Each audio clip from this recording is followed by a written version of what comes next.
அரங்கில் வீற்றிருக்கும் அத்தனை பெரியவர்களுக்கும் அடியனுடைய பணிவான வணக்கங்கள். நான் மிகைப்படுத்தி சொல்லலை, ரொம்ப யதார்த்தமான ஒரு உண்மையை சொல்கிறேன். எனக்கு பர்சனலாக எத்தனை முறை கடல் அலைகளை பக்கத்திலிருந்து பார்த்தாலும் திகட்டவே திகட்டாது, எப்பொழுதுமே எனக்கு அது மகிழ்ச்சி. பெரிய மலை அடிவாரத்தில் நின்றுக்கிட்டு வியாபித்திருக்கும் உயர்ந்து நிற்கும் அந்த மலையை எப்பொழுது பார்த்தாலும் எனக்கு அலுப்பே தோன்றாது. அது ரொம்ப ரசித்து பார்த்துக்கிட்டே இருப்பேன். அது திரும்ப திரும்ப எத்தனை முறை சந்தித்தாலும் உற்சாகத்தை கொடுக்கக்கூடியது. இப்படி அடிக்கடி நினைத்த மாத்திரத்தில் பார்த்த மாத்திரத்தில் உற்சாகத்தை கொடுப்பது எனக்கு பர்சனலாக நிறைய விஷயங்கள் இருந்தாலும் அவற்றுள் மிக முக்கியமான ஒன்று, கடந்த 42 ஆண்டுகளுக்கு மேலாக என்னுடைய திரை பயணத்தில் என்னுடன் ஒன்றாய் கலந்து பணியாற்றும் என் ஊடக நண்பர்களுக்கு எத்தனை முறை பார்த்தாலும் நான் மிகவும் மகிழ்கின்றேன். உங்கள் அனைவரையும் வருக வருக என்று வரவேற்கின்றேன். இது சின்ன படம், அது பெரிய படம் அப்படிங்கிற பாகுபாடு எடுக்கக்கூடிய படத்திலேயோ போடக்கூடிய பட்ஜெட்லேயோ கிடையாது. படம் வெளியீட்டிற்கு பிறகு மக்கள் எப்படி ரசிக்கிறாங்க, இது எந்த அளவிற்கு வரவேற்பை பெறுகிறது, அதை பொறுத்து தான் அந்த படம் பெரிய படமாக கருதப்படுகிறது. அந்த விதத்தில் ரூபன் படம் மிகப்பெரிய வெற்றி படம்.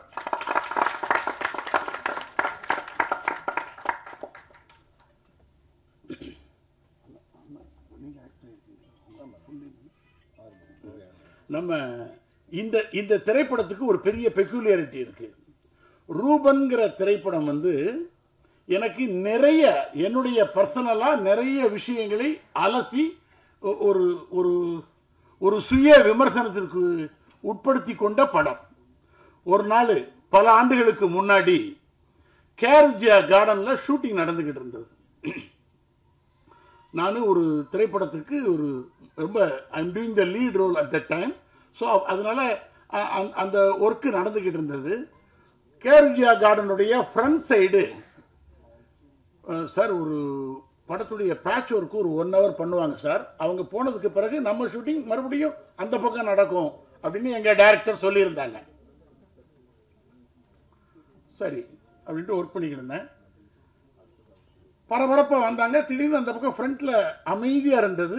என்னங்க ஒரு 1 hour ஷூட்டிங் நடக்கிறதா சொன்னாங்களே, அந்த சைடு ஷூட்டிங் நடக்குதா அப்படின்னா, ஆமாம் சார், சிந்து பைரவின்னு ஒரு படம் ஷூட்டிங் நடக்குது. யோ அது எங்கள் படம் அப்படின்ட்டு நம்ம டைரக்டர் இருப்பாங்களே அப்படின்ட்டு ஆர்வமாக போய் பார்க்கறதுக்காக போனேன்.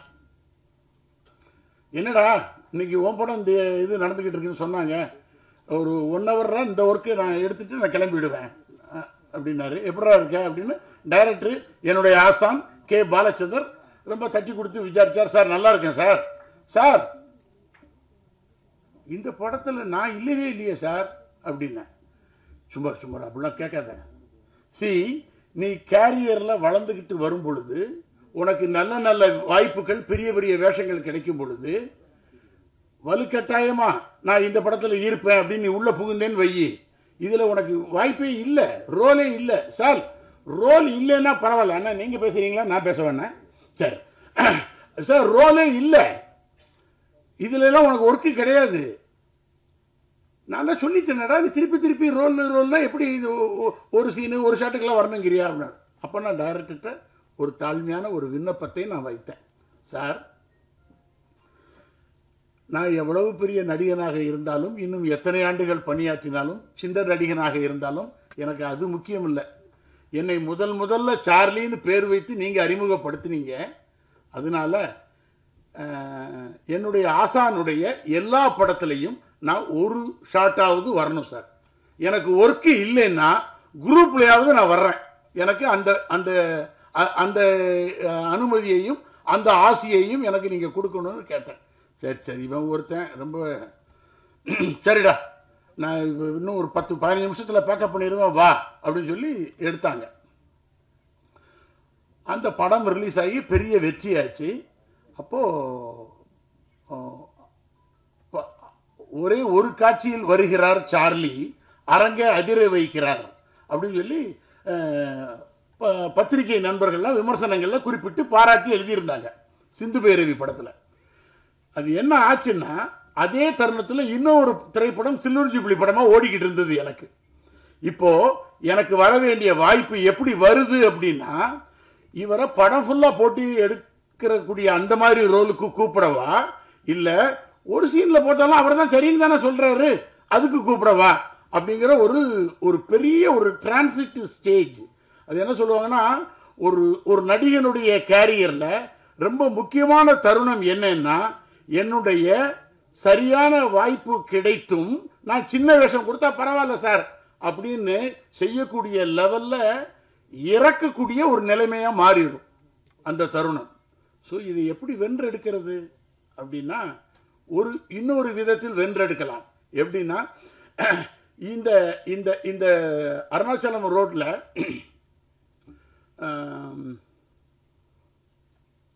எஸ்எஸ்ஆர் பங்கஜம் தியேட்டர் இருந்தது. இந்த தெருவுடைய முனையில் ஏவிஎம் ஆர்காட் ரோடுடைய அந்த இதில் ஏவிஎம் ராஜேஸ்வரி. ஒரே நேரத்தில் 2 படம் ரிலீஸ் ஆச்சு. ஒன்று பார்த்தேன் ரசித்தேன், ஃபுல் லென்த்து காமெடி. எனக்கு ஹிலேரியஸாக காமெடினா அவ்வளவு உளுந்து சிரிக்கிறாங்க, மக்கள் பெரிய வரவேற்பு கொடுக்குறாங்க, எனக்கு பெரிய மகிழ்ச்சி. அங்கே வெற்றி கொடி கட்டு படம் பிரமாதமான குணச்சித்திரம். வெளியே வரும்போது அழுதுகிட்டே வர்றாங்க, சார் அப்படி பிரமாதமாக இருக்குது சார் அப்படின்னு சொல்லி ஒரு உணர்ச்சி பொங்க வெளியே வந்தது. எனக்கு உள்ளுக்குள்ளே என்னன்னா, இது எப்படி வரவேற்பை பெறப்போகிறது அப்படின்னா, சில தருணங்கள் சில விஷயங்களை ஏற்றி செய்வதன் மூலமாக, சில பாத்திரங்களை எதிர்கொள்வதன் மூலமாக ஒரு நடிகன் எப்படி அங்கீகரிக்கப்படுகிறான் என்றால், மக்கள் மத்தியில் சார் அவருக்கு இமேஜிங்கிறது கிடையாது சார், எதை கொடுத்தாலும் சரியா செய்வார் என்று நிரூபிக்கிறதுக்கு நிறைய படங்கள் எனக்கு தேவைப்பட்டது. நண்பர்களே, எனக்கு அந்த மாதிரி ஒரு தருணத்தில் போரூர் ராஜா, அப்புறம் கரூர் இளம் கார்த்திகேயன், அப்புறம் அண்ணன் வந்து கோவை ஆறுமுகன். ஏன்னா அவர் எனக்கு பெட்டு, நான் அவரை செல்லமாக கோவைன்னே கூப்பிடுவேன், அதனால தான் டக்குன்னு ஆறுமுகன், கோவை ஆறுமுகன். இந்த 3 பேர் சேர்ந்து ஒரு அற்புதமான ஒரு படம் நாங்கள் பண்ணுறோம் சார்லி சார், அந்த ப்ராஜெக்டில் நீங்கள் இடம் பெறணும் சார். நீங்கள் சொல்லுகிற வார்த்தையே பிரமாதமான வார்த்தை. நீங்கள் எங்கள் ப்ராஜெக்டில் வந்து ஒர்க் பண்ணுங்கன்னு சொன்னால் அதோடைய மீனிங் வேறு. எங்கள் ப்ராஜெக்டில் நீங்கள் இடம் பெறணும்னு சொன்னால் எனக்கு நீங்கள் ஒரு சின்ன வேஷம் கொடுக்க போகிறீங்கன்னு அர்த்தம். ஆனால் ஒரு தப்பாக நினச்சிக்காதீங்கண்ணா, எனக்கு கொடுக்கின்ற பொழுது கொஞ்சம் நல்ல வேஷமாக பார்த்து கொடுங்க. நான் த்ரூஅவுட்டாக ஒரு 15 நாள் ஒரு 12 நாள் இருந்தால் தான் ஸ்பேஸ் இந்த ஃபில்ம் ரொம்ப முக்கியம்.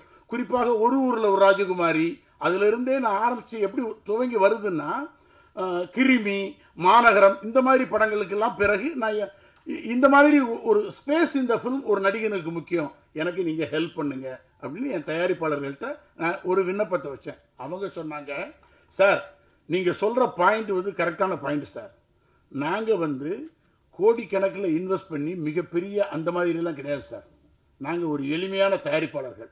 ஆனால் எங்கள் படம் ரிலீஸ் ஆகின்ற பொழுது சார், அதாவது ராஜா, இளங்கார்த்திகேயன், ஆறுமுகம், இந்த 3 நண்பர்கள் சேர்ந்து நாங்கள் ஒற்றுமையாக எடுக்கக்கூடிய இந்த படம் ஒரு சின்ன படமாக இருக்கலாம், ஆனால் எங்ககிட்ட வாங்குகிற அந்த டிஸ்ட்ரிபியூட்டர்ஸ் எங்களால் பலன் அடையணுங்கிற எண்ணத்தோடு நாங்கள் எடுக்கிறோம் சார், அவங்களுக்கு நிச்சயமாக லாபம் வரணும் அப்படின்னு ஒரு வார்த்தையை சொன்னாங்க. எனக்கு அந்த வார்த்தை பிடித்தது.